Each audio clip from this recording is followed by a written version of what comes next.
How to use ChatGPT for graphic design. As a language model, ChatGPT can provide you with information and advice related to graphic design. Here are some ways you can use ChatGPT for graphic design. 1. Ask questions. ChatGPT can answer your questions related to graphic design.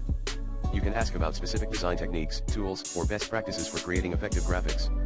Credit, botplayautomation.com. 2. Get feedback. You can show ChatGPT your graphic design or prototype and get feedback on its design, color choices, typography, and overall composition. ChatGPT can provide you with suggestions for improvement and identify areas that need attention. 3. Inspiration. ChatGPT can provide you with inspiration for your graphic design projects. You can ask for examples of graphics that use a particular design technique or have a particular style that you want to incorporate into your own design. 4. Learn about new trends. ChatGPT can help you stay up to date with the latest trends in graphic design. You can ask about the latest design trends or best practices for creating effective visuals. Credit, sproutrode.com. 5. Troubleshooting. If you encounter any issues with your graphic design, you can ask ChatGPT for help. ChatGPT can help you troubleshoot common issues and suggest solutions. To use ChatGPT for graphic design, you can start by asking specific questions or providing information about your project. The more information you can provide, the better ChatGPT will be able to help you.